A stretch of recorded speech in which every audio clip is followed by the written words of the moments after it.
Hey, this is Landon Kuntz. Today we're going to be doing a roof inspection on 390 Dan Place. So what we're going to be looking at today is we're going to take a look over the whole entire roof. We'll point out any damage that we see and what we can do to fix that damage. So we're always going to start in the gutters. The gutters are super full, not just of leaves, but granules as well. This is, deep with granules, so this is a sign that the roof is very, very old, has a ton of granule loss on it, and that's all going to end up in your gutters all the way down, weighing them down a ton. So that's one thing you'd want to resolve. This roof does not have a drip edge or gutter apron on it, so it's just the builder's gap isn't covered with anything. This normally causes leaks on the edge of the roof, and as you can see, this plywood's already soft. So drip edge and gutter apron will help to prevent that in the future. So we'll hop up here. This is a 3-tab style shingle. I would say this roof is very close to the end of its life. It is a very old roof. So today what we're going to be looking for is any kind of wind or hail damage. So what we want to find is something like creased shingles or missing or blown off tabs. Or hail impact marks. Those are all things we're going to kind of be looking for. So as for this side of the roof, you can tell someone's done a few just single tab repairs right here. Obviously this is where shingles have blown off. So you have 1, 2, 3, 4, 5, 6, 7 tabs that we're missing just on this slope. And then if we go and look around this area of these tabs, you can see this is a crease in the shingle right here. So this would be wind damage. So you can see as you lift the shingle up, it's just on that crease right there.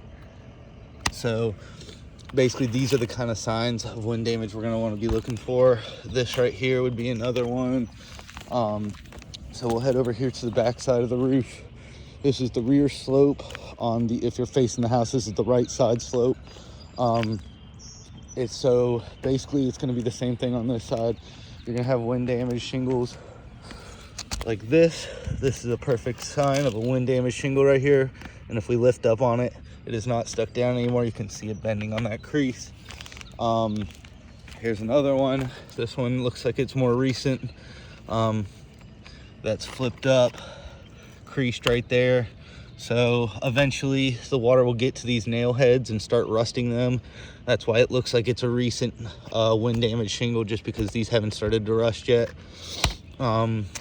These are 2 more tabs that someone replaced right here as well. So yeah, I would say this roof has definitely seen better days. It has 2 turtle vents up here, 2 HVAC stacks, and 3 pipe boots total on the roof. Here's the other side of this slope. Basically same thing, missing torn shingles, single replaced tabs. Another one right here. This must have blown off more recently. As well. And then again, we'll go down to this gutter section down here. Decking is soft on this roof. Again, gutter filled with granules. It's starting to pull away from the house over here just because of the weight of the granules. It's actually also missing a screw in this hanger. So there's no screw. Oh, yeah, there is.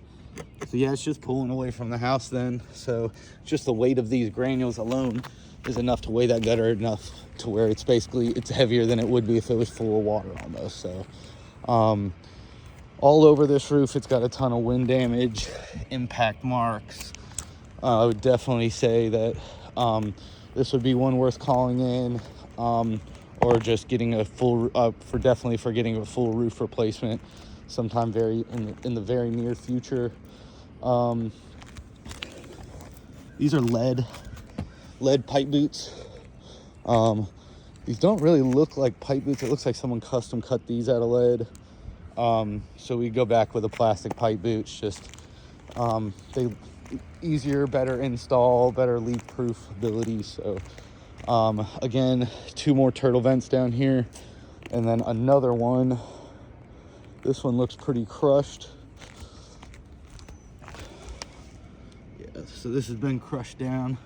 So it's not going to be venting properly and probably could cause a leak. This is the rear slope of the roof. Same thing around here, lots of wind damage, creases. I don't see any missing tabs on this side, but more than likely the wind's going to be blowing this direction and that direction. It would be coming from this side of the roof, probably not as much from this side of the roof, but I am seeing signs of some wind damage shingles on this side, just missing almost all the granules on them as well. So trying to do a repair on this roof would be very tough, just because, you know, as soon as you try to lift one of these shingles, it's going to crease it, because you have to pick up one of the shingles to slide one, to get one out to replace one. So, you know, anywhere that you would stop your repair, you're going to have damage to the shingles around it. So yeah, I would definitely say this is a good one to call in. If you guys have any questions, just let me know. My number is 770-366-1330. Thank you very much.